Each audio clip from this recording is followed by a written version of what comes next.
அப்போஸ்தலர் நடவடிக்கை புஸ்தகத்தில் நம்ம படிக்கிறோம்.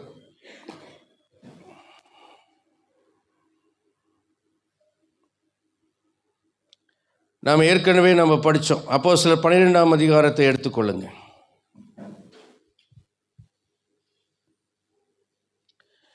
இங்கே 4 விதமான காற்றுகளை குறித்து படிக்கிறோம்.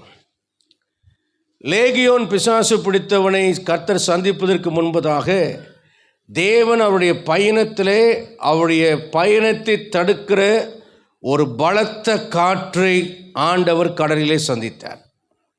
இன்றைக்கு 3 விதமான காற்று, நமக்கு விரோதமாக இருக்கிற காற்றை குறித்தும் அனுகூலமாக இருக்கிற ஒரு காற்றை குறித்தும் பார்க்க போகிறோம். சுருக்கமாக தான் நான் பிரசங்கம் பண்ணுவேன், குறித்த நேரத்தில் நான் முடிச்சிடுவேன். அப்போஸ்தலர் நடவடிக்கை புஸ்தகம் 27ஆம் அதிகாரம் 4ஆம் வசனம். பவுல் அப்போஸ்தலன் கைதியாக மற்ற கைதிகளோடு கொண்டு போகப்படுகிறார். அப்பொழுது கடலிலே அவர்களுடைய படகுக்கு கப்பலுக்கு எதிராக ஒரு பலத்த எதிர்காற்று ஒன்று அடிக்கிறது. அவ்விடம் விட்டு நாங்கள் புறப்பட்டு எதிர்காற்றாய் இருந்தபடியினால்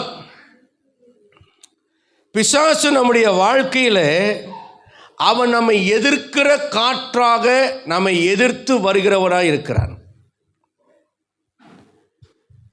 உங்கள் வேலை ஸ்தலத்தில் கூட உங்களை எதிர்க்கிற மக்கள் இருப்பார்கள்.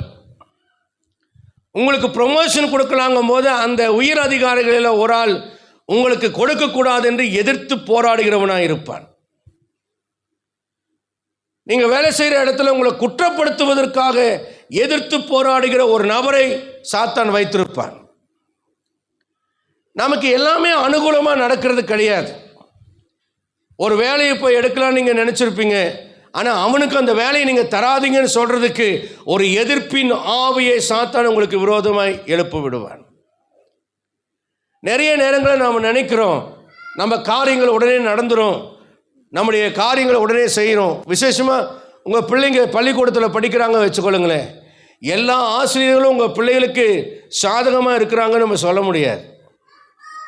நான் ரட்சிக்கப்பட்ட நாட்களிலே நான் ஒரு பள்ளிக்கூடத்தில் படித்து கொண்டு இருந்தேன். கோயம்புத்தூரில் பாப்பநாயக்கம்பாளையத்தில் இருக்கிற ஒரு பள்ளிக்கூடத்தில்.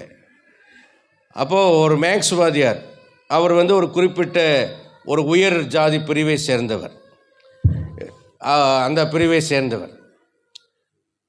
அவர் கிட்ட டியூஷன் போனால் நல்லா சொல்லிக் கொடுப்பார்.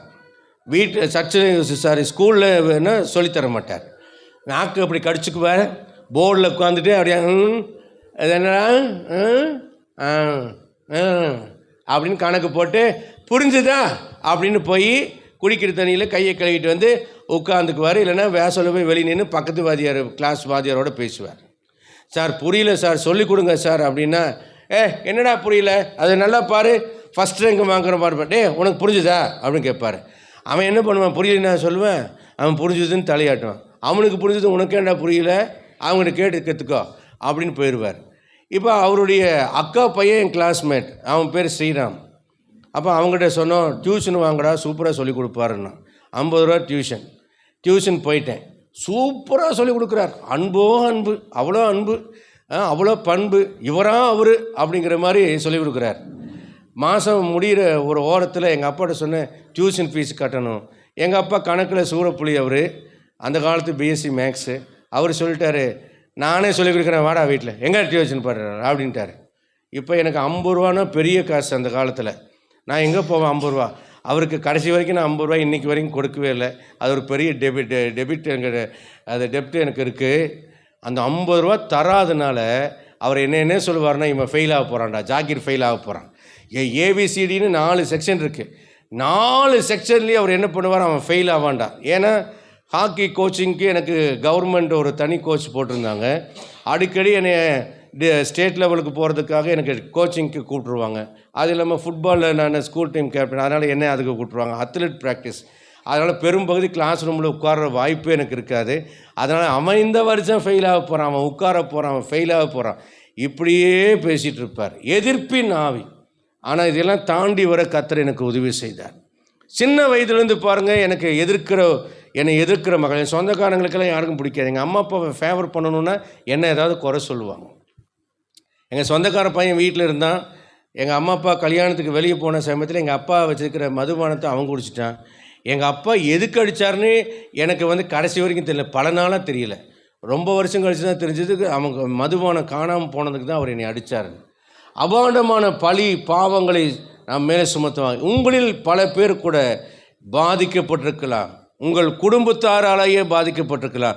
நான் உங்களுக்கு காசு கொடுக்குறேன், பணம் கொடுக்குறேன், எவ்வளவோ நல்லது செய்கிறேன், ஆனால் ஏன் என்னை எதிர்க்கிறாங்க, ஏன் என்னை வெறுக்கிறாங்க, ஏன் என்னை ஒதுக்குறாங்க அப்படிங்கிற மாதிரி உங்களுக்கு இருக்கும்.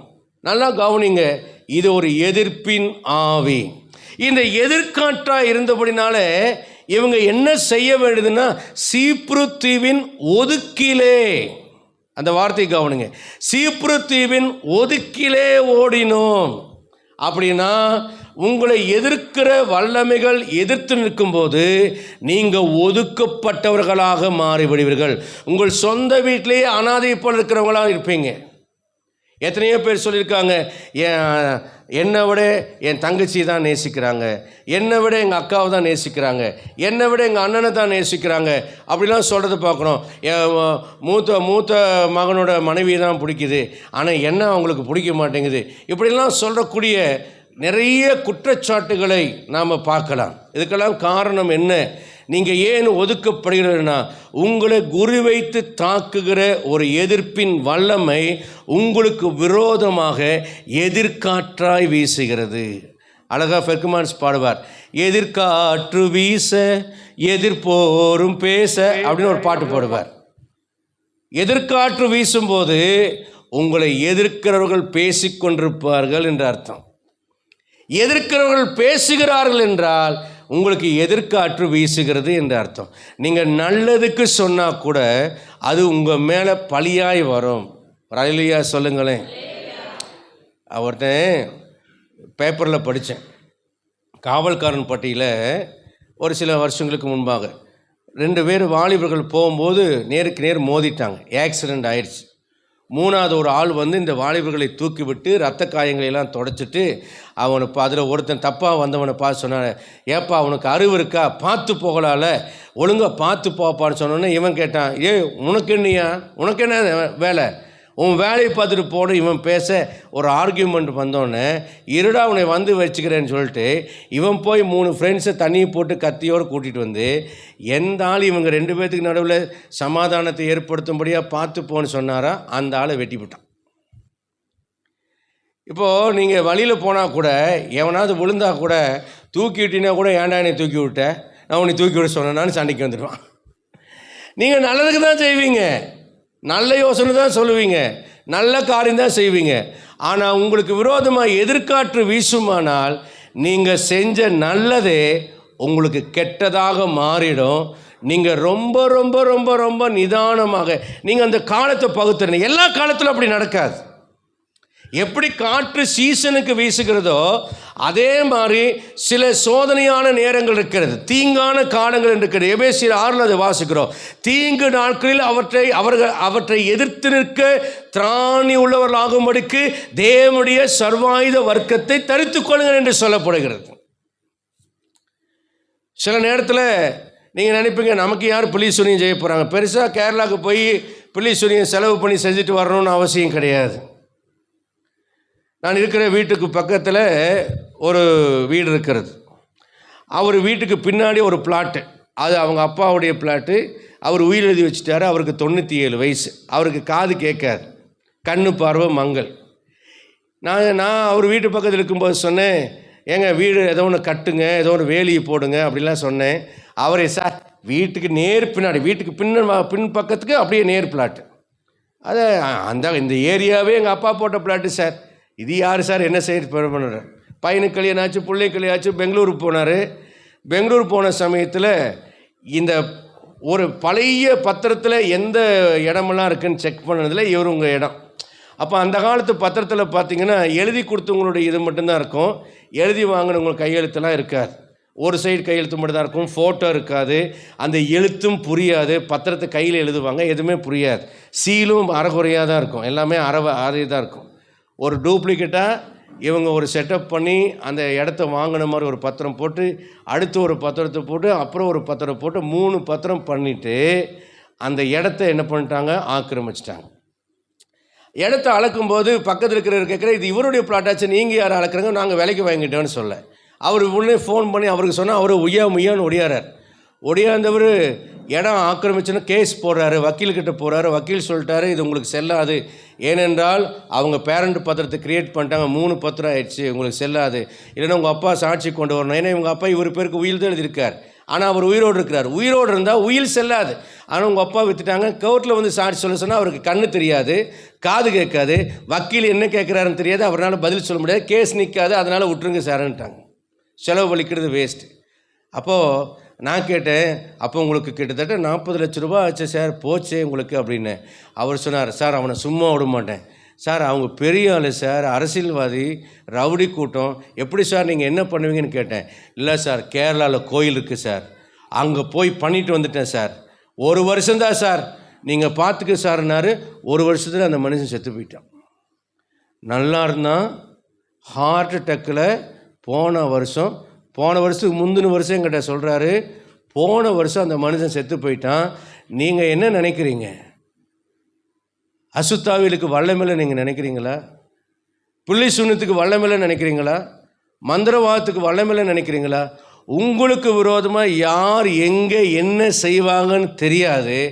நீங்கள் கர்த்தருக்குள்ளே இல்லாத பட்சத்திலே, கர்த்தருக்குள்ளே வாழலைங்கும்போது, தேவனுடைய பாதுகாப்பு உங்களுக்கு இல்லைங்கும்போது, இந்த எதிர்காற்று வீசும்போது என்ன நடக்குன்னா, நீங்கள் உங்கள் வாழ்க்கையில் ஓரங்கட்டப்படுவீர்கள், மட்டம் தட்டப்படுவீர்கள், ஒதுக்கப்படுவீர்கள், புறக்கணிக்கப்படுவீர்கள், மனசோர்வுக்கு உள்ளாக்கப்படுவீர்கள்.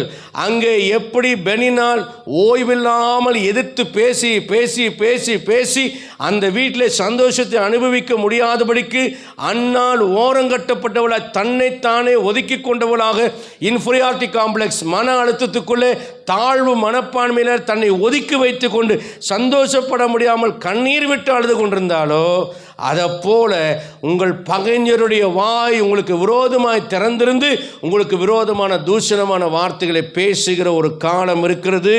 நீங்கள் மறந்துவிடக்கூடாது. அந்த நேரங்களில் நீங்கள் என்ன செய்யணும் அப்படின்னா, நீங்கள் ஒதுங்கி போகிறது நல்லது. எதிர்காற்றாக இருக்கும்போது நீங்கள் எதிர்த்து நிற்காதீங்க. அதனால தான் ஆண்டவர் சொல்றார், தீமைக்கு தீமையை சரிகட்டாதே. உதாசீனம் உங்களை அசட்டை பண்ணுறாங்களா, உங்களை புறக்கணிக்கிறாங்களா, உங்களுக்கு மரியாதை கொடுக்காமல் இருக்காங்களா, அதுக்கு பதில் நீங்கள் உடனே செய்யாதீங்க. நீ என்னை மதிக்கலை, நானும் உன்னை மதிக்க முடியாது. நீ என்னை ஓரங்கட்டுற, நானும் உன்னை ஓரங்கட்டுறேன். நீ என்னை மட்டம் தட்டுற, நானும் உன்னை மட்டம் தட்டுறேன்னு நடக்காதீங்க. ஏனென்றால் நீங்கள் ஆசீர்வாதத்தை சுதந்திரிக்கும்படி அழைக்கப்பட்டவர்கள் என்று அறிந்து நீங்கள் ஆசீர்வதிக்க. மேட்டுப்பாளைய சபையில் இந்த செய்தி தான் நான் கொடுத்தேன். இது நம்ம சபைக்கு பேச வேண்டிய செய்தி. இதை எடுத்து 3 வாரத்துக்கு முன்னால் நான் எடுத்த செய்தி. அது பாராக உங்களுக்கு சொல்கிறேன். Satanic force. நம்ம வாழ்க்கையில் இந்த சத்ருவினுடைய போராட்டம் வரும்போது, நம்ம எதிர்த்து பேசுகிற, எதிர்த்து நிற்கிற, நம்முடைய சொந்த வீட்டிலே கூட நமக்கு எதிர்ப்பின் ஆவியை சாத்தான் உருவாக்க முடியும் என்பதை நீங்கள் மறந்துவிடக்கூடாது.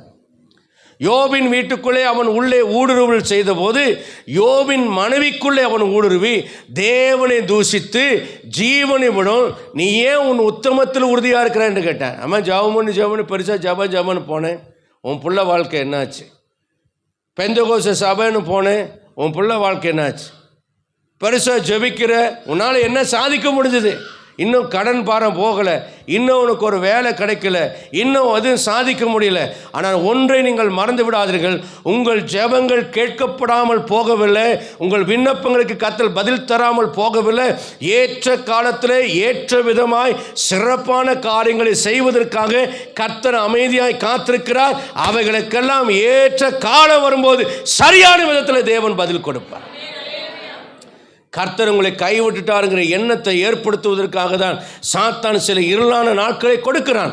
கர்த்தர் உன்னோடு இல்லை என்று உங்களை நம்ப வைப்பதற்காகத்தான் அவன் சில நேரங்களில் தேவனுடைய பிரசன்னத்துக்கு உங்களை விளக்கமாக மறைத்து வைக்கிறான். தேவனிடத்திலேயே சொல்லி வேலையை எடுக்க சொல்கிறான். தேவனிடத்திலேயே சொல்லி உங்களை ஆசீர்வாதத்தை எடுக்க சொல்கிறான். தேவனிடத்திலேயே சொல்லி உங்களுடைய ஆரோக்கியத்தை எடுக்க சொல்கிறார். நீங்கள் பயந்து போகக்கூடாது. உங்கள் வாழ்க்கை துணையே உங்களுக்கு எதிராக மாறுகிற ஒரு சூழ்நிலை வரும்பொழுது நீங்கள் தாழ்ந்து விடக்கூடாது. நீங்கள் சொல்லணும், ஒன்றே ஒன்று அவனை ஜெயிப்பதற்கான ஜெயம் என்னவென்றால், யூதா என்றால் துதி, யோபு கர்த்தரை ஸ்தோத்தரித்தான், சாத்தான் வெட்கப்பட்டு போனான். உங்கள் வாயினாலே பாவம் செய்யாதுங்க. எதிர்காற்று வீசும்போது நீங்கள் செய்ய வேண்டிய விஷயம் உங்கள் நாவினாலே. யோபு தன் நாவினாலே தன் வாயினாலே பாவம் செய்யாமல் கர்த்தரை ஸ்தோத்திரித்து மகிமைப்படுத்தினால் எதிர்காற்று வீசும்போது நீங்கள் ஓரங்கட்டப்படத்தான் செய்வீங்க. சில காலம் நீங்கள் தாழ்மையாக இருக்கிறது நல்லது. நீங்கள் தாழ்ந்திருங்க, பொறுமையாக இருங்க. உங்களுக்கான காலத்தை கர்த்தர் கொடுக்கிற நாள் வரைக்கும் காத்துருங்க. அல்லேலூயா. ஒரு மருமக மாமியார் கொடுமை, ரொம்ப கண்டிப்பான மாமியார். அப்போது மருமக்கள் மாரெல்லாம் ஒன்று கூடி பேசி கொண்டிருக்கிறாங்க. அப்போது என்ன மாமியார் ரொம்ப கொடுமை பண்ணுவாங்களே, இப்போல்லாம் எப்படி அப்படின்னு கேட்டாங்க. இல்லை இப்போ கொஞ்சம் பரவாயில்ல, நான் எல்லாத்துலேயும் அனுசரித்து போயிடுறேன் அப்படின்னு சொன்னான். அப்புறம் சொன்னான், இன்னும் கொஞ்சம் காலத்தில் என் மாமியாருடைய கொடுமை எனக்கு முற்றிலும் நீங்கிடும்னா. அப்போ அவங்கெல்லாம் சொன்னாங்க, எப்படி இதெல்லாம் சாத்தியம் அப்படின்னு சொல்லி கேட்டான். அப்படி கேட்டபோது அவள் சொன்னான், அதுக்குள்ளே அவள் ஃப்ரெண்டு சொன்னான், ஏய் உங்கள் மாமியாருக்கு சுகர் இருக்குது தானே? ஆமாம் சுகர் இருக்குது. அங்கே பாரு மைசூர் பாக்கு எடுத்து சாப்பிட்ருக்காங்க அப்படின்னு சொன்னேன்னே. அப்படியானு இவன் பேசாமல் இருந்தா. அப்போ கேட்டேன், மாமியார் மைசூர் பாக்கு சாப்பிட்ற சுகர் ஏறிடாது, கடைசியில் உனக்கு தான் தொல்லை, போய் தடுடின்னு சொன்னபோது இவ போய் அங்கே அல்வா இருந்தது, அல்வா எடுத்து கொஞ்சம் தரத்தில் போட்டு, ஆண்டி மைசூர் பாக்கு மட்டும் சாப்பிடுங்க, அல்வா இன்னும் நல்லா டேஸ்ட்டாக இருக்குங்க ஆண்டி, அல்வாவும் சாப்பிடுங்கன்னு சொல்லிட்டு சக்கரை போட்டு நல்ல டீ எடுத்து, இதை நல்ல டீ ஆண்டி, சக்கரை போட்டு தான் இருக்குது, ஆனால் சூப்பர் டேஸ்ட்டாக இருக்குது, குடிச்சுக்குங்க ஆண்டி, விருந்து வீட்டில் நம்ம கிடைக்கிறத நம்ம யூஸ் பண்ணிக்கணும்னு சொல்லிட்டு வந்து உட்காந்தான். உடனே மற்ற மருமக்கள் ஃப்ரெண்ட்ஸ் எல்லாம் கேட்டாங்க, என்னடி உன் மாமியாருக்கு அல்வா கொடுக்குற, டீ சக்கரை டீ கொடுக்குற, ஏதோ ஒன்று ஆச்சுன்னா கடைசியில் நீங்கள் தான் பெட்டில் வச்சு பார்க்கணும் அப்படின்னு சொல்கிறாங்க. அப்போ உங்களுக்கெல்லாம் தெரியல விஷயம், என் மாமியாருடைய கொட்டத்தையெல்லாம் அடக்கணும்னா என் மாமியாரை பலவீனமாக்க வேண்டும். என் மாமியாரை பலவீனமாக்கணும்னா அவங்க விருப்பப்படியெல்லாம் செய்ய விட்டுற வேண்டும். எங்கள் மாமியாருக்கு சுகரா, இன்னும் கொஞ்சம் சுகர் ஏறட்டும். எங்கள் மாமியாருக்கு ப்ரெஷரா, இன்னும் கொஞ்சம் கறியை கொழுப்பை எடுத்து கொடுத்து ப்ரெஷரை ஏற்றி விடட்டும். 2 பெனிஃபிட் நடக்கும். சீக்கிரமாக சுகர்லேயும் ப்ரெஷர்லேயும் அறமயக்கமானோன்னே கிளவி என்கிட்ட என்ன செய்ய மாட்டா, சண்டை போட மாட்டா. சண்டைக்கு வரும்போதே ப்ரெஷர் கிருன்னு, ஐயோ ஏம்மா இங்கே வாமா அப்படின்பா. கையை பிடிச்சி, ஏன் அத்தை இவ்வளோ கஷ்டப்படுறீங்க, படுங்க நான் பார்த்துக்கிறேன்னு என்ன செய்யலாம், படுக்க போட்டுடலாம். 2வது, இது ரொம்ப நாளைக்கு ஓடாது. இது நல்லா பார்த்துட்டோம்னா 20-30 வருஷம் கூட என்ன செய்யும், காலம் ஓட்டிடும். ஆனால் இதுக்கு வேணுங்கிறதையெல்லாம் நல்ல எக்ஸ்ட்ராவாக கொடுத்து யாருமே தர மாட்டாங்க. ஆனால் நான் தந்தால் அதுக்கு ரொம்ப பிரியமாக இருக்கும். சீக்கிரமாக சுகர் ஏற்றி ப்ரெஷர் ஏற்றி ஆளை என்ன செஞ்சிடலாம், காலி பண்ணிடலாம். போலீஸ் கேஸும் வராது, எங்கள் வீட்டுக்காரரும் டவுட்டு வராது, என் வாழ்க்கையில் ரூட் என்ன ஆகிடும். புரியுதா உங்களுக்கு? எதிர்காற்று வீசுனா நீங்கள் பத்திரமா இருக்கீங்கன்னு அர்த்தம். எதிர்காற்று வீசலைன்னா நீங்கள் ஆபத்தில் இருக்கிறீங்கன்னு அர்த்தம். ஒரு அல்லேலூயா சொல்லுங்க. ஊழியத்தை பொறுத்த வரைக்கும் எதிர்ப்பு இருக்கிற வரைக்கும் நான் நிச்சயித்துக் கொள்வேன், நான் கர்த்தருக்குள்ள பத்திரமா இருக்கேன். எதிர்ப்பு இல்லைன்னு வச்சுங்க, அடிக்கடி சொல்லுவேன், கத்தியை சும்மா வச்சா கூட துரு பிடிச்சிரும். துரு பிடிச்சி கத்தி வீணான, கத்தி ஆனாலும் சும்மா இருந்தால் துரு பிடிச்சிரும். நமக்கு எதிர்ப்புகள் வர வர நீங்கள் என்ன பண்ணுவீங்க? நேற்றுக்கு பாருங்கள், எல்லாம் என்னை விட்டுட்டு போயிட்டாங்க. நான் தான் போக சொன்னேன், யாரும் வீட்டில் கொடுமைப்படுத்துகிறாங்கன்னு நினச்சிக்காதீங்க. எனக்கு சுற்றுறது பிடிக்காதனால போக மாட்டேன். நான் வீட்டில் உட்காந்து பைபிள் படித்தேன், வசனம் தியானம் பண்ணேன், அப்புறம் கர்த்தருடைய காரியங்களை பார்த்தேன், அப்புறம் ஸ்டேட்டஸில் வச்சேன், அப்புறம் முழங்கால் படி போட்டு ஆண்டவரே உம்மை ஆராதிக்கிறேன், உம்மை துதிக்கிறேன்னு. நேற்றுக்கு முழுசும் சாத்தான அந்த பக்கமே காணும், டிவிலையும் காணும், எதுலேயுமே காணும். பிசாசனுடைய வல்லமையெல்லாம் போய் தேவனுடைய பிரசனம். அப்புறம் விசுவாச குடும்பத்திற்கெல்லாம் ஒவ்வொருக்கா உட்காந்து ஜெபம் பண்ணிக்கொண்டே இருந்தேன். தேவனுடைய மகிமையின் பிரசனம் என் சிந்தை என் புத்தியெல்லாம் ஆண்டு கொண்டு ஒரு சமாதானத்துக்குள்ளே கர்த்தர் நம்மை வைத்து விடுப்பார். என்றைக்கும் கர்த்தரோடு உறவாடுங்க. எதிர்காற்று வீசும்போது நீங்கள் இந்த எதிர்காற்று என்ன செய்யணும்னா கர்த்தரோடு அந்த சீப்புருத்துவின் ஒதுக்கில் ஓடணும் இல்லையா, நம்ம ஓரம் கட்டப்படுறது எங்கே தெரியுமா? ஆண்டவருடைய கரத்திலே நாம் ஓரம் கட்டப்படுவோம். அல்லேலூயா. யாருமே நம்மளை சேர்க்காத போது அந்த நல்ல சமாரியனுடைய கரம் அந்த குற்றுயிராய் கிடக்கிறவனை வந்து தன் சுய வாகனத்தில் ஏற்றி சத்தத்தில் வச்சு அவனை காப்பாத்துச்சே.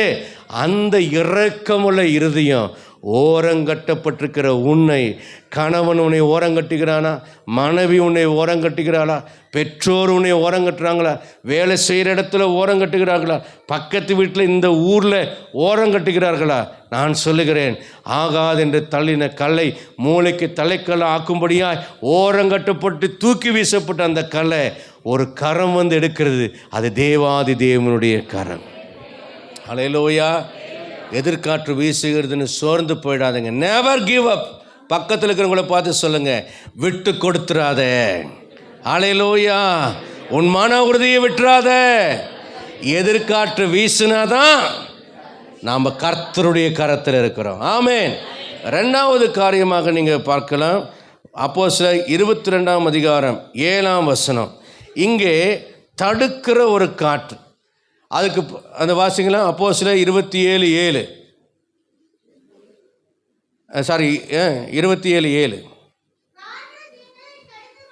காற்று எங்களை தடுத்தபடியினாலே நாங்கள் அநேக நாள் மெதுவாய் சென்று வருத்தத்தோடு கினீது பட்டணத்துக்கு எதிராக வந்து சல்மோன ஊருக்கு எதிராய் கிரேத்தா தீவின் ஒதுக்கிலே ஓடினோம். இப்போ அடுத்ததும் மறுபடியும் ஓரம் கட்டப்படுது. எப்படி? தடுக்கிற காற்று. காற்று எங்களை தடுத்தபடினாலே. நம்முடைய ஆண்டவருக்கு ஒரு அழகான ஒரு பெயர் ஒன்று. அவர் எப்படிப்பட்டவர்னா தடைகளை தகர்த்து போடுகிறவர். அநேக நேரங்களில் நம்முடைய ஆண்டோடைய மகிமையை வெளிப்படுத்துறதுக்கு நான் நினைக்கிறேன், சாத்தானை ஏண்டா விட்டு வச்சுக்கிறாருன்னா, அவன் தேவனை நாம் மகிமைப்படுத்துவதற்காக அவன் ஏதாவது ஒரு காரியத்தை செய்யும் போதெல்லாம் தேவ நாமத்தை நாம் மகிமைப்படுத்துவதற்கு ஏதுவாக ஒரு சம்பவத்தை அவனாலே உருவாக்கப்படுகிறதை நாம் பார்க்குறோம். உங்களை தடுக்கிற காற்று. நீங்கள் என்ன காரியத்தை நல்லது செய்ய நினைச்சாலும் அதுக்கு ஒரு தடை. நான் முதல்ல சபையை கட்டுறதுக்காக ஒரு சகோதரங்கிட்ட போய் சொல்கிறேன், பிரதர் இந்த சர்ச்சு கட்டணும், நீங்கள் இதுக்காக ஜெபம் பண்ணுங்கன்னு சொல்கிறேன். அவர் சொல்கிறாரு, வாழையில் கட்ட வேண்டியதானே, உங்களை யார் கட்டடம் கட்ட சொன்னாருன்னாரு. எனக்கு அப்படியே டஸ்ஸுன்னு பலூனில் ஓட்ட போட்ட மாதிரி அப்படியே தடுக்கிற காற்று.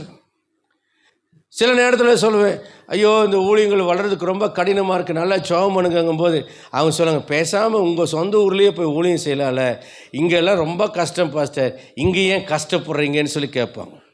அப்போ நம்ம அந்த இது அந்த அந்த எண்ணம் நமக்கு இல்லாமல் அந்த காரியத்தை செய்ய தெரியாமல், ஆனால் நம்ம என்ன நினைக்கிறோமோ, என்ன செய்ய நினைக்கிறோமோ, என்ன சாதிக்க நினைக்கிறோமோ அதை சாதிக்க விடாதபடி தடுத்தார்கள். தாவீது அங்கே கோலியாத்தோடு யுத்தம் முறைக்கு எவனும் வரமாட்டேன்றான். இப்போ இவன் எழும்புறான். உடனே அவங்க அண்ணன் சொல்கிறான், ஏண்டா யுத்தத்தின் துணிகரத்தை பார்க்குற வந்து யுத்தத்தை பார்க்கவா வந்து இருதயத்தின் துணிகரத்தையும் அகங்காரத்தையும் பார்ப்பேங்கிறான். தடை செய்கிறான். 12 பேர் கானானை சுற்றி பார்த்துட்டு வரான். இந்த யோசுவாவும் காலேபும் நாம் போய் சீக்கிரமாக சுதந்திரத்துக் கொள்கிறான். அது பாலும் தேனு ஓடுற தேசம். இந்த திராட்சை கொலையை பாருங்கள், 2 பேர் தூக்கி வர்ற மாதிரி இருக்குது. அதே மாதிரி அத்திப்பழம் பாருங்கள் எவ்வளோ பெருசாக இருக்குது அப்படின்னு தேசத்தின் உச்சிதமான கனிகளெல்லாம் கொண்டு வராங்க. மற்ற 10 பேர் தடுத்து என்ன சொல்கிறான், ஐயையோ அது குடிகளை பட்சிக்கிற தேசம், அங்கெல்லாம் நாம் போகக்கூடாது என்று தடுக்கிறான். இஸ்ரவேல் ஜனங்களை விடுதலை பண்ணும்படிக்கு இருக்கிறவராகவே இருக்கிறேன் என்று சொல்லி கர்த்தர் வெளிப்பட கொடுத்து மோசேயும் ஆரோனையும் அனுப்புகிறார். ஆனால் பார்வோன் உங்களை போக விட மாட்டேன் என்று சொல்லி தடை செய்கிறவனாக, அவன் தடுக்கிறவனாக இருந்தான்.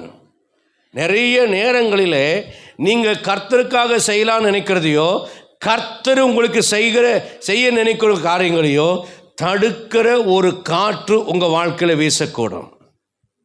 வீடு கட்டலான்னு நானும் எத்தனையோ நாள் பார்த்துட்டு இருக்கிறேன், ஆனால் ஒரு இடம் கிடைக்க மாட்டேங்குதுங்க.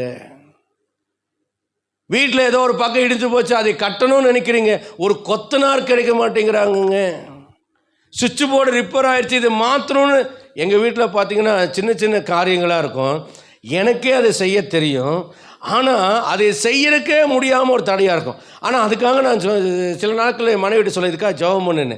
ஜெபம் பண்ணதுக்கு அப்புறம் பார்த்தீங்கன்னா ஒரே நாளில் கிட்டத்தட்ட 10-15 வேலையை நான் ஒரு ஆளாக நின்று என் மனைவி துணையை வச்சுக்கிட்டு நான் செஞ்சு முடிச்சிடுவேன்.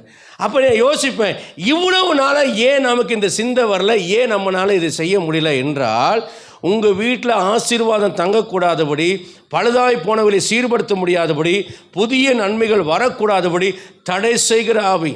ஒரு நல்ல பொண்ணு பார்த்துட்டு வந்திருப்பீங்க, பொண்ணெல்லாம் கொடுக்குறேன்னு எல்லாம் பேசிட்டு எல்லாம் முடித்து கல்யாணம் ஃபிக்ஸ் ஆச்சுங்க வரும்போது பொண்ணு இல்லைன்னு சொல்லி அவங்க நியூஸ் வரும். கேட்டால் யாரோ ஒருத்தன் போய் ஏதோ ஒன்று ஊதி விட்டுட்டான், மாப்பிள்ளைக்கு பாக்கு போடுற பழக்கம் மட்டும்தான் இருக்குது. ஐயையோ பாக்கு போடுவாரா? ஆமாம், சிகரெட் குடித்தாருன்னா அவர் பாக்கு போடுவார். ஐயோ சிகரெட் குடிப்பாரா? ஆமாம், அது எப்போவாது தண்ணி அடிப்பார், தண்ணி அடித்தாருன்னா அவர் சிகரெட் அடிப்பார். தண்ணி அடிப்பாரா? ஆமாம், எங்கள் வெப்பாட்டி வீட்டுக்கு போனார்னா அங்கே தண்ணி அடிக்கிறது வழக்கம். இதுக்கு மேலே ஏதாவது சொல்ல முடியுமா? தடை செய்கிற காற்று. என்னுடைய திருமண வாழ்க்கையில் அந்த மாதிரி நிறைய பேர், என் மனைவினுடைய பாஸ்டரே பொறாமையினால் அவனுக்கு பொண்ணு கொடுக்காதீங்க, உன் பிள்ளை ரொம்ப கஷ்டப்படணும் போட்டு விடுவார். அவ்வளோ நல்ல உள்ள படித்தவங்களாம் இருக்காங்க. இப்போ கடந்த வாரம் அவர் கூட தான் மேடையில் ஒன்றா உட்காந்து அவருக்கு கை கொடுக்க அவருக்கு கை வரல.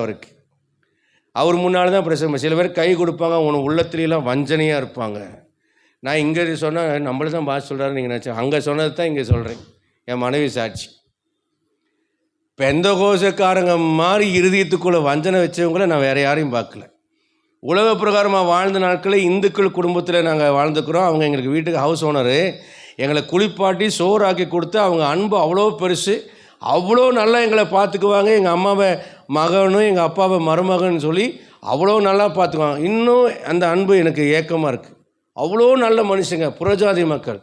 ஆனால் பெந்தகோசுக்குள்ளே எல்லோரும் தேவதூதர்கள் பார்த்தா இங்கே தான் அந்த லேகியோனுடைய படைகள் எல்லாம் எங்கே இருக்கு? பெந்தகோச சபைக்குள்ளே தான் லேகியோன் படைகள் இருக்குது.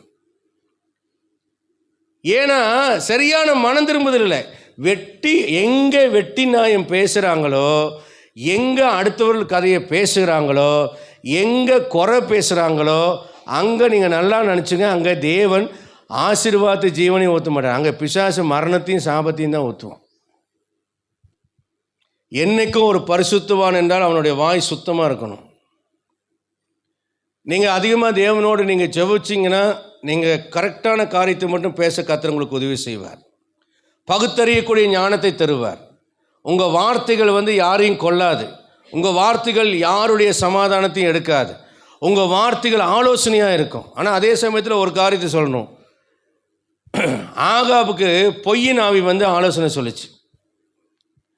ஆண்டவர் கேட்குறார், அவன் போய் சாவுனாங்க, அதுக்கு யார் போய் ஆலோசனை சொல்கிறா அப்படின்னா அந்த பொய்யின் ஆவி என்ன சொல்லுது, அவனுடைய தீர்க்கதரிசிகள் 400 பேருடைய வாயிலையும் உட்காந்து பொய் சொல்ல வைக்கிறேன்னுச்சு. இது யார் சொல்கிறா? மிகாயாங்கிற ஒரு தீர்க்கதரிசி, கர்த்தருடைய தீர்க்கதரிசி.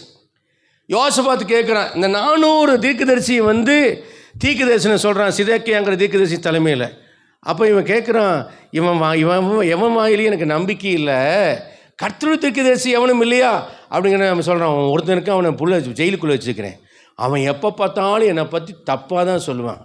விபச்சாரக்காரனுக்கு வியாதி வருன்னு தானே சொல்லுவார் ஆண்டவர். குடிகாரனை பார்த்து என்ன சொல்லுவார் ஆண்டவர்? பரலோக ராஜ்யம் உன்னுடையது, வாங்க பட்டா போட்டு தரேன்னா சொல்லுவார். பட்டாக்கு அப்ளை பண்ணு சொல்லுவாரா? இல்லை சிட்டா வச்சுருக்கிறியான்னு கேட்பாரா? சொல்லுமா, சொல்லுங்களேன். அப்போது நல்லா பைபிள் படிக்க மாட்டேன், ஜெபம் பண்ண மாட்டேன், கர்த்தரை தேட மாட்டேன். ஆனால் தேவன் எனக்காக வேலை செய்யணும்னு நீங்கள் நினச்சா அது என்ன விதத்தில் நியாயம்?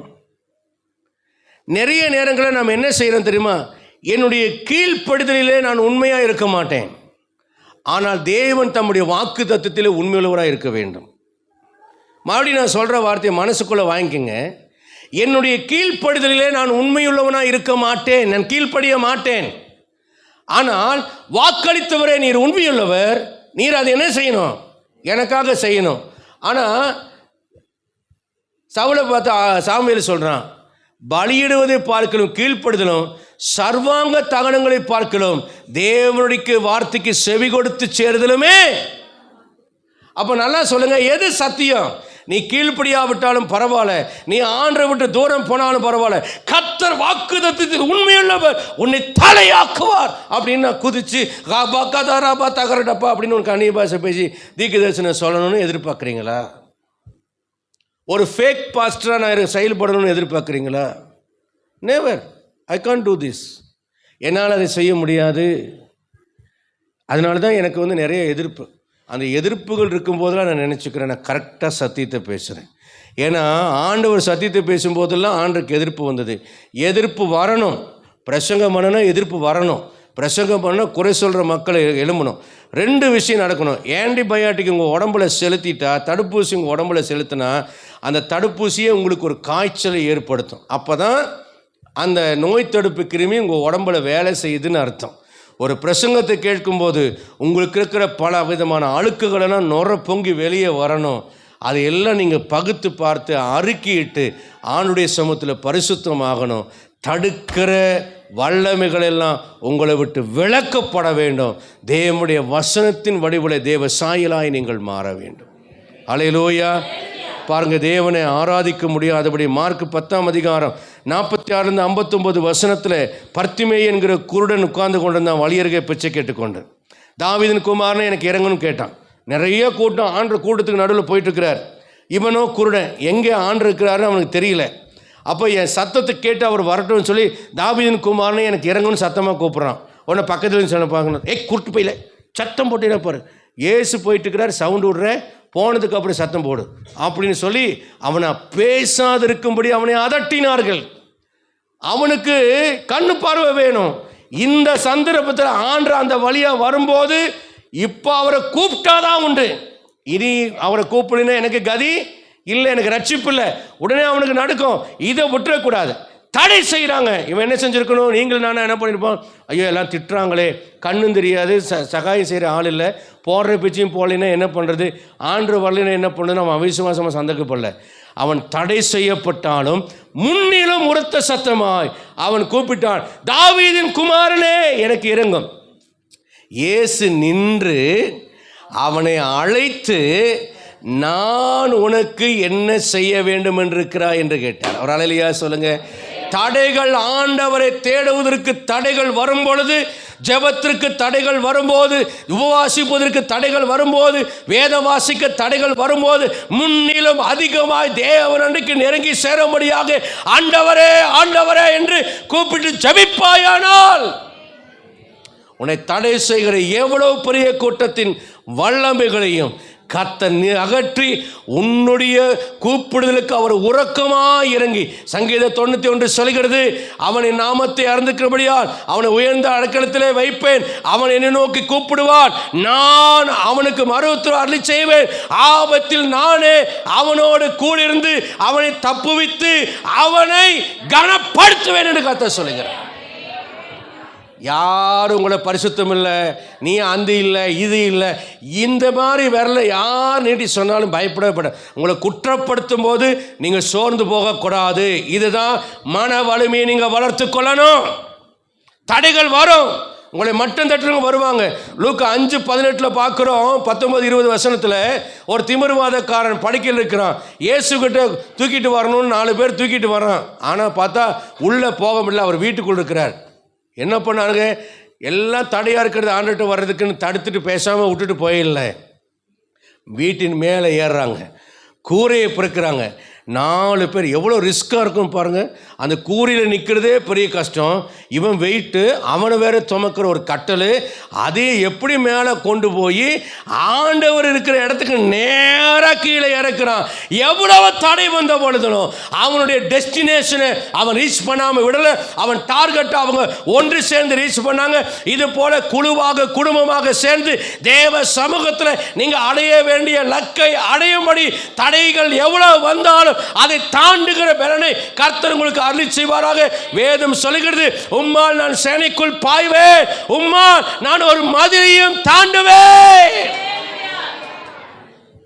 தடைகள் தடைகள் தடைகள் தடைகள் என்று சோர்ந்து போய் உட்காராதீங்க. உங்கள் ஜெபங்கள் எவ்வளவு பெரிய தடைகளையும் தாண்டுவதற்கு பலன் உள்ளதாக இருக்கிறது கர்த்தர் இந்த காலை வேளையில் சொல்கிறார். மூன்றாவது காரியம் அப்போஸ்தலர் 27:14 சொல்கிறது, யூரோக்கில் தான் இன்னும் ஒரு கொடும் காற்று. கொடும் காற்றுன்னா என்ன தெரியுமா அர்த்தம்? அதுக்கு மேலே இன்னொரு கொடுமையான காற்று இல்லைன்னு அர்த்தம். இது என்ன செய்யும்னா, அங்கே இருந்த ஒன்று இருந்துச்சு என்று இடம் தெரியாத அளவுக்கு அது உருத்தெரியாமல் அழித்து விட்டு போகும். கனடா தேசத்துலாம் பயங்கரமான டொர்னோட்டோ என்கிற ஒரு சுழல் காற்று அடிக்கும். அங்கே இருக்கிற வீடுகள், லாரி, ட்ரக்கு எதுவாக இருந்தாலும் வானத்தில் கொண்டு போய் கீழே டமால்னு போட்டு ஒன்றும் இல்லாமல் அழிச்சிட்டு அந்த இடத்தையே யுத்தகலமாக்கி தரமட்டமாக்கிட்டு போயிடும். இதுக்கு பேர் தான் கொடும் காற்று என்று பெயர். யோபினுடைய வாழ்க்கையில் இந்த கொடுங்காற்று அடித்தது. யோபு 1:4 பர்மிஷன் கேட்கிறான். 1:19 வீட்டின் 4 மூலையிலிருந்து வனாந்தத்திலிருந்து வந்து காற்று அடிக்க அந்த வீடு பிள்ளைகள் மேலே விழ பிள்ளைகள் எல்லாரும் ஒருமிக்க செத்து போனார்கள். வேலைக்காரர்கள் செத்து போனார்கள். அந்த வேலைக்காரன் ஒருவனும் மட்டும் தப்பி வந்தான். சில நேரங்களில் விபத்தின் ஆவி இருக்கிறது. விபத்தின் ஆவி. 2018ஆம் ஆண்டு சிவாவுக்கு நான் சொல்லிட்டு போனேன், எங்கள் அம்மாவுக்கு உடம்பு முடியல. நியூ இயரில் ஃபோன் வந்துச்சு. நான் நியூ இயர் முடித்தோன்னே வரேன்னு சொல்லிட்டு இருந்தேன். பொங்கல் டைமில் எங்கள் அம்மாவுக்கு உடம்பு முடியாமல் போயிடுச்சு. நான் உடனே கிளம்பி போனேன். ஒரு வாடகை திங்கட்கிழமை நாங்கள் போகணும். டிக்கெட் புக் பண்ணியிருக்கேன், ரிசர்வேஷன். ஆனால் சனிக்கிழமை விடிய காலம் அப்பா ஃபோன் பண்ணுறாரு, நீ வரலைன்னா ஒன்றும் பண்ண முடியாது, நீ வந்துருப்பா, அம்மா லாஸ்ட் ஸ்டேஜில் இருக்கிற மாதிரி இருக்குன்னாங்க. உடனே ஒரு வாடகைக்கு கார் எடுத்து காலையில் 9 மணிக்கு கிளம்பி போகிறோம். அப்போ அவர்கிட்ட சொன்னேன், நீங்கள் எங்கேயும் வெளியே போகக்கூடாது, வீட்டோடையே இருங்க, டிக்கெட்டு மட்டும் கேன்சல் பண்ண போங்க, ஆனால் ஹெல்மெட் போடாமல் போகக்கூடாது. அவருக்கு ஹெல்மெட் இல்லை, அவருடைய ஹெல்மெட் உடஞ்சி போயிடுச்சு. ஏன் ஹெல்மெட்டு போட்டுட்டு போங்கன்னு அவருக்கு சொன்னேன். டிவிஎஸ் டோல்கேட்டில் போகிறேன். மனசில் ஒரு மாதிரி ஒரு சஞ்சலம். நான் நினச்சேன் அம்மாவுக்கு உடம்பு முடியாதனால சஞ்சலம் இருக்குது அப்படின்னு. ஒரு மரண வியாகுலம். அந்த டிவிஎஸ் டோல்கேட்டில் அந்த பாலத்துக்கு அடியில், புது பாலத்துக்கு அடியில் போகும்போது ஆப்போசிட் டைரெக்ஷனில் வர இடத்துல ஒரு ஆள் நடுமண்டை நேராக உடஞ்சி முகங்குப்புற, நல்ல என்ன மாதிரி உயரமாக ஒரு ஆள் அப்படியே முகங்குப்புற விழுந்து கிடக்க, மண்டை நேராக உடஞ்சி அப்படியே ரத்தம் போய் கிடக்க, போலீஸு நிட்டு ஆள் செத்து கிடக்கிறார். இது நான் மனைவிக்கிட்ட பேசிகிட்டே வந்தேன். இதை பார்த்து இப்படி எட்டி பார்த்தேன். என்னென்னு பார்த்தீங்கன்னா, ஆக்சிடென்ட் சார், செத்து போயிட்டார், ஸ்பாட் அவுட்டுன்னு டிரைவர் சொல்கிறார். கேட்டோன்னே உடனே ஃபோன் அடித்தேன். சிவா, டிக்கெட் கேன்சல் பண்ண வேண்டாம், எனக்கு காசு வராட்டியும் பரவாயில்ல, வீட்டு விட்டு எங்கும் போகாதீங்க, வீட்டுக்குள்ளேயே இருங்க அப்படின்னு நான் சொன்னேன். சரி பாஸ்டர்னார். அப்புறம் நான் சனிக்கிழமை போயிட்டோம். அன்றைக்கி அம்மா கூட நேராக ஆஸ்பத்திரி ராமகிருஷ்ணனில் போனோம். சாயந்தரம் வரைக்கும் இருந்தோம். ஜெபம் பண்ணிகிட்டே இருந்தேன். மனைவி பிள்ளைகளை வீட்டுக்கு அனுப்பிச்சி விட்டேன். சாயந்தரத்தில் நான் ஜெபம் பண்ணிட்டு இருந்தேன். அம்மாவுக்கு மூக்குள்ள வர அந்த ரத்தம்லாம் நின்றுச்சு. டாக்டர் டிஸ்சார்ஜ் பண்ணிடலாம் நாளைக்குன்னு சொல்லிட்டாரு. அப்போ நான் நைட்டு 10 மணி போல், சரிம்மா நான் வீட்டுக்கு போகிறேன், வீட்டுக்கு வந்துட்டேன்.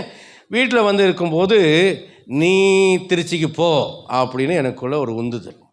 அப்போது சரி என்னடா இப்படி ஒரு இதாக வருதேன்னு சொல்லிட்டு நான் என்ன பண்ணேன்னு, அடுத்த நாள் சண்டே சர்வீஸ் அங்கே அட்டன் பண்ணிவிட்டு இருக்கும்போது சர்ச்சில் இங்கேயே நினைவு, நீ போ திரும்ப போகணும் நினைவு. அப்போது நான் மனைவிக்கிட்ட சொன்னேன், இந்த மாதிரி எனக்குள்ளே போகணும்னு தூண்டுதலாக இருக்குது, என்னன்னு தெரியல, நான் போகட்டுமா அப்படின்னு கேட்டேன். எப்போதும் அவங்க தடை சொல்கிறவங்க, அவங்க சொன்னாங்க, கர்த்தர் நடத்தினா நீங்கள் வேணால் போங்க மாமான்னு. உடனே எங்கள் அப்பாட்ட கீழே ரூமுக்கு வந்தேன். எனக்கு ஒரு டிக்கெட் புக் பண்ணுங்கன்னு கம்ப்யூட்டரில் புக் பண்ணார். நைட்டு செம்மொழி எக்ஸ்பிரஸில் டிக்கெட் புக் பண்ண ஏப்பா அப்படின்னு கேட்டேன். இல்லை போகணுன்னு போல் ஒரு உணர்வு வருது, அதனால் நான் போகிறேன் அப்படின்னு. அப்போ அன்றைக்கி ஞாயிற்றுக்கிழமை நைட்டு செம்மொழி எக்ஸ்பிரஸில் 12:30 மணி ட்ரெயினுக்கு ஏறி விடியற்காலம் இங்கே வந்துட்டோம். வந்து 2 நாளாக அலைச்சல், தூக்கல, மன உளைச்சல், அதனால் நல்லா படுத்து தூங்கிட்டேன். ஒரு 11 மணிக்கு எனக்கு டிஃபன் கொடுத்தாங்க, சாப்பிட்டு மறுபடியும் படுத்துட்டேன். அப்புறம் சாயந்தரம் வரைக்கும் நான் தூங்கிட்டு ஒரு 6:30 மணி போல் எழுந்துட்டேன். எழுந்தோடனே எங்கே சிவான்னு கேட்டேன். எங்கேயே தான் இருந்துச்சு, தான் சர்ச்சுக்கு போயிடுச்சு போல், லைட்டு போடுறதுக்குன்னு சொன்னோம். சரி. அப்போ அந்த லட்சுமியோட பிள்ளைங்க 2 பிள்ளைகள் இருந்தாங்க, பேசிகிட்டு இருந்தோம். அப்புறம் 7:30 போல் ஆச்சு. இவ்வளோ நேரம் ஆச்சு, இன்னும் காணுமே அப்படிங்கும்போது திடீர்னு சிவா வந்து கூப்பிட்ற சத்தம் கேட்டுச்சு. சத்தம் கேட்டு கதவு வேறு பலமாக 2 தடவை தட்டின சத்தம். ஒன்று எப்படி சொன்னால், டாடா வந்துட்டான்னு அந்த பிள்ளைங்க சொல்லிச்சு, இதை அங்கிள் வந்துட்டாங்க அப்படின்னு. இதை மாமாவே வந்துடுச்சுன்னு ரெபேக்காவும் கிளம்ப, நானும் சொல்கிறேன், போய் கதவு தர சிவா கூப்பிடுதுன்னு சொல்கிறேன். அத்தனை பேத்துக்கும் சிவா கூப்பிட்ட சத்தம் கேட்டுச்சு, கதவு தட்டுற சத்தம் கேட்டுச்சு. நம்புங்க, இந்த ரெபேக்காருக்கு இதை எவி இருக்கான், நான் போய் சொல்லலைன்னு தெரியும். கதவை திறந்தால் யாரும் காணும். அப்போ ரெபேக்கா சொல்லிச்சு, இப்படி தான் மாமா கொஞ்சம் பயமுறுத்தி விளையாடும், ஆளை காணோம் அப்படின்ட்டு மாமான்னு வீட்டை சுற்றி பார்த்துச்சு, எங்கேயுமே இல்லை. மாடி சாத்திட்டு என்ன இருக்கும்போது எனக்கு ஒரு மாதிரி ஃபீலிங் ஆகிடுச்சு.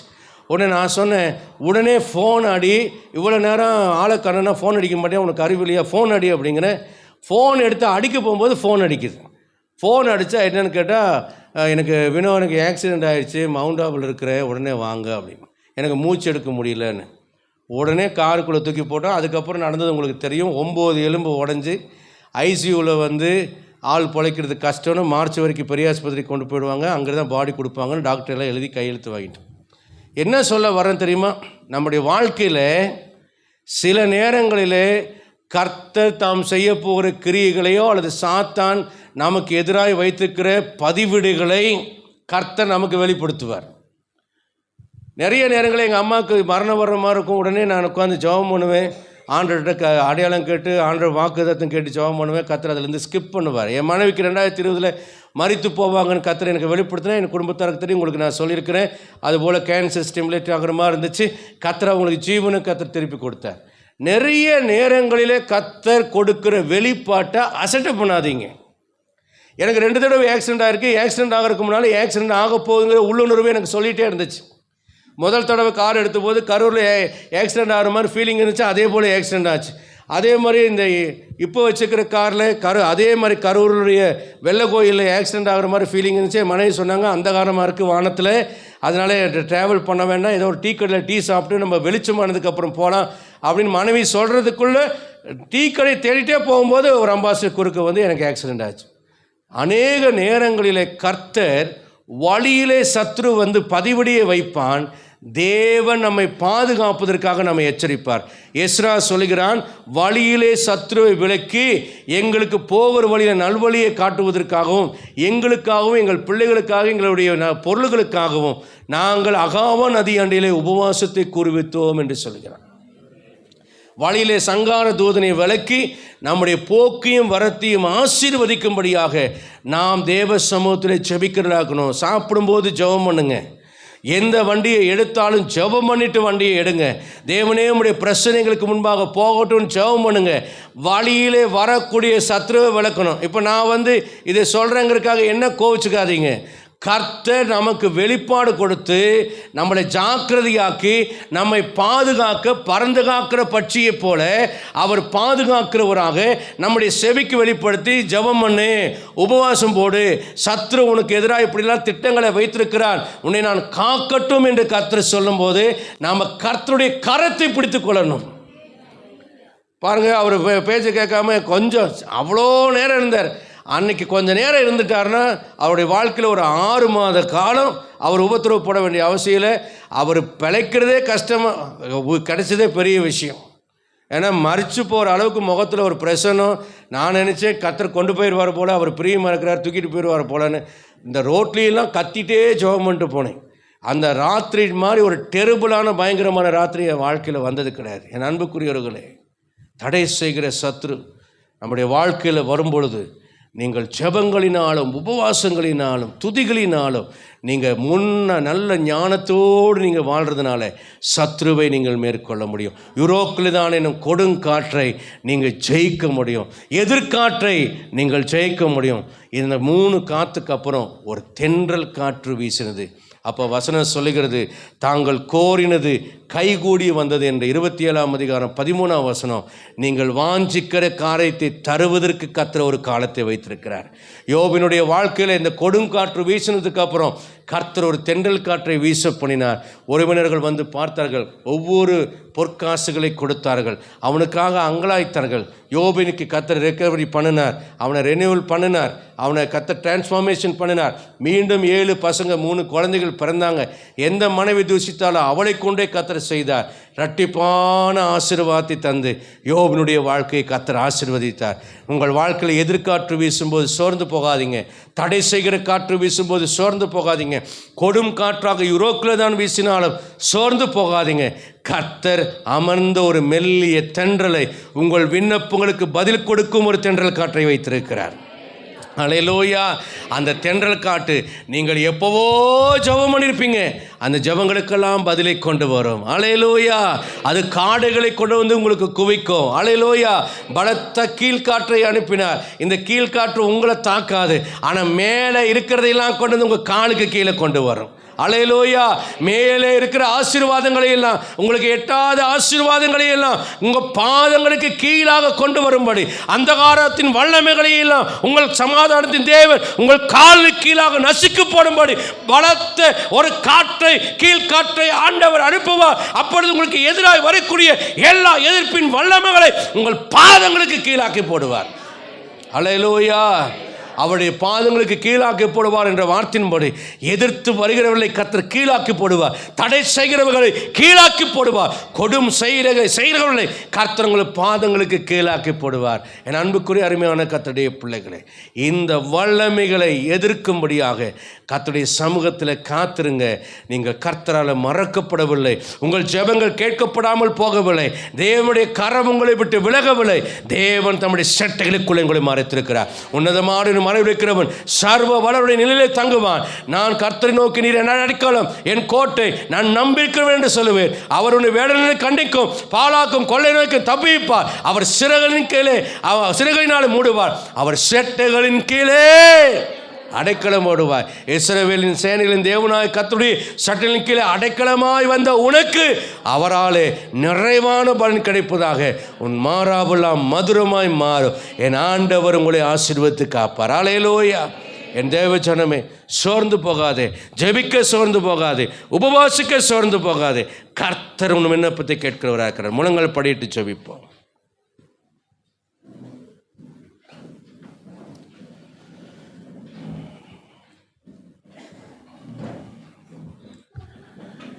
இது தேவ சமூகத்தில் காத்திருக்க வேண்டிய நாட்கள். காம்ப்ரமைஸ் இல்லாமல் கர்த்தருடைய சமூகத்தில் நேரங்களை செலவழியுங்கள். எல்லா நாளும் வேலைக்கு போகிறோம், எல்லா நாளும் சமையல் பண்ணுகிறோம், எல்லா நாளும் ஊரை சுற்றுறோம். ஆனால் தேவனுடைய பாதத்தில் காத்திருப்பது நல்லது. நம்முடைய குடும்பத்தை எவ்வளவாய் ஆசீர்வதிக்க வேண்டும் என்று விரும்புகிறோமோ அவ்வளவாய் நாம் காத்திருப்போம். நம்முடைய குடும்பத்தை தேவன் நம்முடைய எல்லைகளை எவ்வளவாய் பெரிதாக்க விரும்புகிறாரோ அவ்வளவாய் இருப்போம். 2 பேர் இருக்கும்போது ஒரு அளவுக்கு அரிசி போதும். 4 பேராக மாறினா 2 டம்ளர் அரிசி போடுறோம். அதே இது 5 பேர் மாறினா ஒரு குண்டா அரிசி போடுறோம். நம்ம சாப்பாட்டுடைய அளவை நம்ம விரிவுபடுத்துகிறோமே, நம்முடைய ஜெபத்தை நாம் விரிவுபடுத்துகிறோமா? தேவ சமூகத்தில் காத்திருக்கிற நாட்களை அதிகரிக்கிறோமா? காத்திருப்போம். உன் காத்திருக்குதல் வீண் போகாது. கர்த்தர் உன் ஜெபங்களை கேட்பார், உன் விண்ணப்பத்தை கேட்பார், ஒரு தென்றலை வீச பண்ணுவார். உன் வாழ்க்கையை கர்த்தர் இன்பமாய் மாற்றப் போகிறார். கர்த்தருடைய சமூகத்தில் உங்களை ஒப்பு கொடுத்து கடந்து போங்க. தேவன் உங்களை வெட்கப்பட விட மாட்டார், கைவிட மாட்டார். நம்பிக்கையோடு வரும் நாட்களை எதிர்கொள்வோம். 2026ஆம் ஆண்டில் கர்த்தர் பெரிய காரியங்களை நமக்கு செய்ய போகிறார். ஆவலோடு காத்திருப்போம். பரிசுத்தமான பிதாவே, உங்களுடைய சமூகத்தில் எங்களை தாழ்த்து வருகிறோம். இந்த நல்ல காலை வேளைக்காக நாங்கள் ஜெபிக்கிறோம். கர்த்தர் எங்களோடு சொன்ன வார்த்தைகளுக்காக, ஆராதனை வேளையில் கர்த்தர் பேசின வார்த்தைகளுக்காக நன்றி. உம்முடைய பொற்பாதங்களிலே எங்களை அர்ப்பணிக்கிறோம். இன்னும் அதிகமாய் நாங்கள் தேட, நெருக்கப்படுகிற காலங்களில் நீரே தஞ்சம்.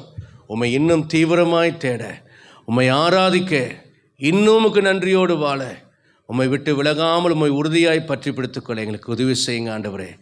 மேற்கிலேயும் கிழக்கிலேயும் இடங்கொண்டு தெற்கிலேயும் வடக்கிலேயும் நீ பரம்புவா என்ற வார்த்தையின்படி தேவரீர் யாபேசின் எல்லைகளை விஸ்தாரப்படுத்தின தேவனாகிய கர்த்தர் எங்கள் எல்லைகளை விரிவுபடுத்தி தீங்கு எங்களை துக்கப்படுத்தாதபடிக்கு தேவரீர் எதிர்காற்றை மாற்றி போடுவீங்கிறத கர்த்தர் வல்லவர். தடுக்கிற காற்றுகளை, தடை செய்கிற காற்றுகளை மாற்றி போட வல்லவர். எங்களை அழிக்க வருகிற, அடிச்சூட்டியை மாற்ற வருகிற கொடும் காற்றிலிருந்து எங்களை காப்பாற்றுகிறவர். அமர்ந்த தென்றலாய் எங்களுக்கு வீசி எங்களுடைய விண்ணப்பங்களுக்கெல்லாம் பதில் தருகிறவர். இந்த அருமையான இந்த காலவழியில் தென்றலாய் நீர் எங்கள் வாழ்க்கையில் வீசி வசந்தமாய் எங்களுடைய வாழ்க்கைக்குள்ளே கடந்து வந்து எங்களை சுக வாழ்வை துளிர்க்க செய்கிற தெய்வமே, உம்முடைய பொற்பாதங்களிலே எங்களை சமர்ப்பிக்கிறோம். எங்கள் குறைவை நிறைவாக்குகிறவரே, எல்லாவற்றால் நிரப்புகிறவரே, எங்களை இன்னும் பரிசுத்தப்படுத்துகிறவரே, இன்னும் உம்மோடு நெருங்கி சேர எங்களை ஆசீர்வதியும். உம்முடைய வார்த்தைகள் எங்களுடைய வாழ்க்கை நிறைவேறட்டும். நீர் என் வாழ்வை கட்டினதால் ஒருவரும் அதை இடிக்க முடியாது. அதை நாங்கள் அறிக்கை செய்கிறோம். நீர் செய்ய நினைக்கிறதை யாரும் தடை செய்ய முடியாது. அதை நாங்கள் விசுவாசிக்கிறோம். உடைய பிள்ளைகளை ஆசீர்வதியும். நம்பிக்கையோடு வந்திருக்காங்க ஆண்டவரே. எத்தனையோ பயங்கள் இந்த உலகத்தில் அவர்களுக்கு வைக்கப்படுகிறது. எத்தனையோ எதிர்ப்புகள், போராட்டங்கள் இருக்கிறது. அவை எல்லாவற்றுக்கும் மேலாக எங்கள் ஆண்டவர் உடைய பிள்ளைகளை ஆசீர்வதிக்கிற தெய்வம். எல்லா பயத்துக்கும் நீங்களாக்கி ரட்சித்து உடைய பிள்ளைகளை ஆசீர்வதியும், ஆயத்தப்படுத்தும், பலப்படுத்தும். இயேசு ரட்சகர் நாமத்தில் வேண்டுகிற நல்ல பிதாவே. என் ஆத்துமாவே கர்த்தரை ஸ்தோத்திரி, முழுமையே பரிசுத்த நாமத்தை ஸ்தோத்திரி. என் ஆத்துமாவே கர்த்தரை ஸ்தோத்திரி, கர்த்தர் செய்த சகல பாகங்களை மறவாது. ஆமென். நம்முடைய கர்த்தராக இயேசு கிறிஸ்து கிருபையும் பிதாவாகிய தேவனுடைய அன்பும் பரிசுத்தாவின் அந்யோன்யம் ஆசீர்வாதம் சந்தோஷம் அது நம் அனைவரோடும் உலகமிக்கிற சகல பரிசுத்தவான்களோடு இன்றும் என்னும் கர்த்தர் போலும் இருப்பதாக. அல்லேலூயா. வரும் வெள்ளி, சனி,